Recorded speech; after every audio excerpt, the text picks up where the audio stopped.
Alathur parliament മണ്ഡലം UDF സ്ഥാനാർത്ഥി Ramya Haridas Alathur government higher secondary സ്കൂളിലെ 65 നമ്പർ ബൂത്തിൽ വോട്ട് ചെയ്തു. രാവിലെ 8 മണിയോടെയാണ് രമ്യ ഹരിദാസ് വോട്ട് രേഖപ്പെടുത്തിയത്. കഴിഞ്ഞ തവണ ഉള്ളതിനേക്കാൾ കൂടുതൽ ഭൂരിപക്ഷത്തിൽ ആലത്തൂർ മണ്ഡലത്തിലെ വോട്ടർമാർ തന്നെ വിജയിപ്പിക്കുമെന്ന് UDF സ്ഥാനാർത്ഥി രമ്യ ഹരിദാസ് പറഞ്ഞു. മണ്ഡലത്തിലെ ബൂത്തുകൾ സന്ദർശിക്കുന്നതിനിടയിൽ CCTVയോട് പ്രതികരിക്കുകയായിരുന്നു രമ്യ ഹരിദാസ്. ബൂത്തുകൾക്ക് മുന്നിൽ വലിയ തിരക്കാണ് അനുഭവപ്പെടുന്നത്. പുതിയ വോട്ടർമാരുടെ എണ്ണത്തിലും വലിയ വർധനവുണ്ട്. ഇതെല്ലാം UDFന്റെ വിജയത്തിന് അനുകൂലമാണെന്നും വോട്ടർമാർ വലിയ ആവേശത്തിലാണെന്നും തന്നെ സ്വീകരിക്കുന്നതെന്നും രമ്യ ഹരിദാസ് പറഞ്ഞു. നമ്മുടെ ബൂത്തുകളിലെ പ്രവർത്തകരെല്ലാം വളരെ ആവേശത്തിൽ അതിന്റെ തെരഞ്ഞെടുപ്പ് പ്രവർത്തനവുമായിട്ട് സജീവമായിട്ട് മുന്നോട്ട് പോകുന്നു. വളരെ സജീവമായിട്ട് എല്ലാ ബൂത്തുകളിലും വലിയ നീണ്ട ക്യൂ ആണ്. അത് ഐക്യജനാധിപത്യ മുന്നണിക്കൊപ്പം തന്നെ ഉള്ളതാണ് എന്നുള്ളത് തന്നെയാണ്.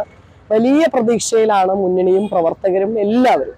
കാരണം വളരെയധികം പോസിറ്റീവായിട്ടാണ്. കാരണം ഇന്ന് വരെ നമുക്ക് ഈ തെരഞ്ഞെടുപ്പുമായിട്ട് മുന്നോട്ട് പോകുമ്പോൾ കിട്ടിയ പ്രാർത്ഥനയും പിന്തുണയും അത് അതേ ലെവലിൽ ഒരു ലെവലേശം പോലും കുറയാതെ കാലത്ത് നേരത്തെ തന്നെ പോളിംഗ് ബൂത്തിലേക്ക് എല്ലാ ആളുകളും എത്തിച്ചേരുന്നു. കൂടുതലും അമ്മമാരും ഉമ്മമാരും സഹോദരിമാരുമാണ് കാലത്തെ നേരത്തെ ബൂത്തുകളിൽ എത്തിയിട്ടുള്ളത്. കാരണം അവർ വലിയ രീതിയിലുള്ള ഒരു പിന്തുണ നൽകുന്നു എന്നുള്ളത് തന്നെയാണ് ഇതിൽ നിന്ന് മനസ്സിലാക്കുന്നത്. കാരണം ആലത്തൂർ പാർലമെന്റ് മണ്ഡലത്തിൽ പുതിയ വോട്ടർമാര്, കന്നി വോട്ടർമാര് ഒത്തിരി അധികം വന്നിട്ടുണ്ട്. അതേപോലെ തന്നെ വനിതകളുടെ, എല്ലായിടത്തും വനിതകളുടെ തന്നെയാണ് കൂടുതലുള്ളത്. അപ്പം അതിൻ്റെതായിരിക്കുന്ന ഒരു മുൻതൂക്കം ആലത്തൂർ പാർലമെന്റിനകത്തുണ്ട്.